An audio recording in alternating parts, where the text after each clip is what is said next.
So far, we've seen liquid chemical propulsion, where a liquid fuel and a liquid oxidizer are combined and combusted.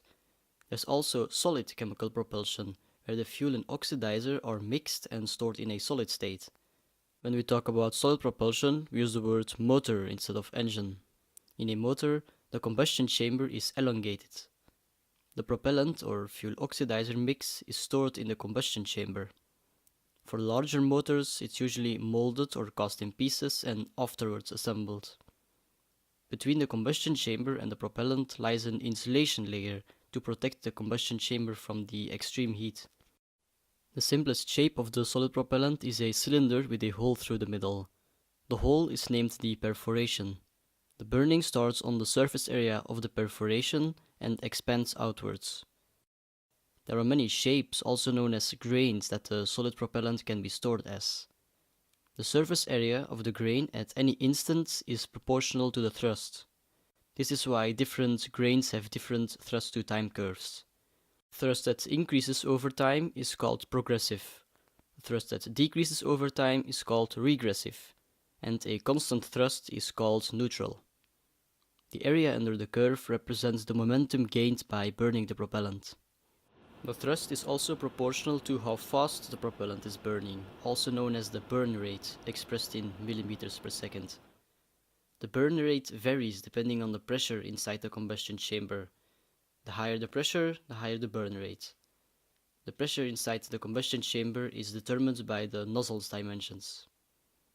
An electrically activated pyrotechnic device is used to commence the burning of the motor. Solid propulsion has a number of advantages and disadvantages. A major advantage is that it generates a larger thrust than similarly sized liquid propulsion does, albeit for a shorter period of time. It's also simpler than liquid propulsion. This makes it cheap. The thrust per cost ratio is high. The thrust can't be actively changed during flight. Once ignited, it will burn the way it was designed to burn. You can't push some button and decrease the thrust by 10%, as is the case with most liquid chemical propulsion systems. Solid propellants are usually not as efficient as liquid propellants. Physically, this means that the velocity of the exhaust gas is not as high as with liquid chemical propulsion. There are no cold liquids to cool the nozzle. In liquid propulsion, the fuel is often used to cool the nozzle to prevent decomposition and for saving weight. Not having this ability is problematic for solid motors. Active thrust vectoring, actively controlling the direction of the thrust, is also difficult. The nozzle of a solid motor has a really tough job. It has to withstand extremely high temperatures without any cooling. How does it do this? It relies on the energy required to heat up the nozzle being as large as possible. In other words, materials with a high specific heat are favored. Since the motor only needs to operate for a few minutes at most, this helps. It also uses materials that require a lot of energy to decompose. Insulation is used so that the rate at which things heat up decreases. A throat insert can be used in extreme circumstances. A throat insert is usually made of a high-grade graphite. It has great properties at the extremely high temperatures it will be heated up to. The gas at the throat might not be the hottest, as you've seen in the second episode, but it is the point where heating is the largest, due to the small circumference. Here we have a graph showing the heating per unit surface area throughout the nozzle. Some throat inserts are made of tungsten. Tungsten has an incredibly high melting point and is very resistant to decomposition. On the downside, it cracks easily and is heavy.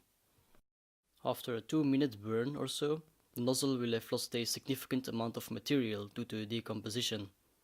A few inches of thickness is definitely possible for a large solid motor. How much was lost largely depends on the material and its location in the nozzle. Solid rockets have been around since at least the 13th century. However, they still have their place in our society today, even in the commercial space sector. Let's look at some examples. The Atlas V is a rocket currently operated by United Launch Alliance, or ULA for short. This rocket uses what are called strap-on boosters to increase the delta V without adding too much cost. These are smaller solid rockets that provide some additional thrust early on during the mission.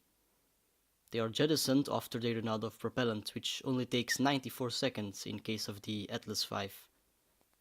For comparison, the first stage's engine operates for 253 seconds. The Atlas V can utilize up to 5 boosters. The Atlas V boosters have a diameter of 1.6 meters, which is large, but there's much larger. Here we have the Ariane 5 rocket, a rocket operated by Arianespace. Now we're no longer talking about strap-on boosters, because the Ariane 5 has to use these. These boosters have a diameter of 3.06 meters.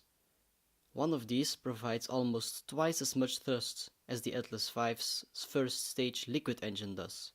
Remember that motors provide more thrust than similarly sized engines do, so this shouldn't come as a surprise. We'll also look at the Vega rocket, another rocket operated by Arianespace. This one's pretty unique. It has 4 stages, the first 3 of which are completely powered by solid motors. The 4th stage burns a hypergolic fuel and oxidizer. Hypergolics don't need to be ignited. They ignite as soon as they come in contact with one another.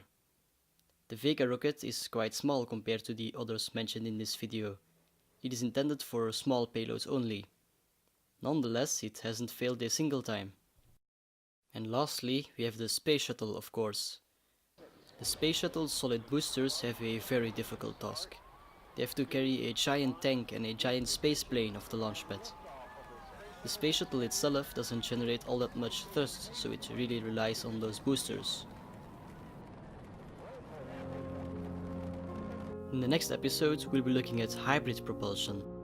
This is where one propellant is solid and another is gaseous or liquid.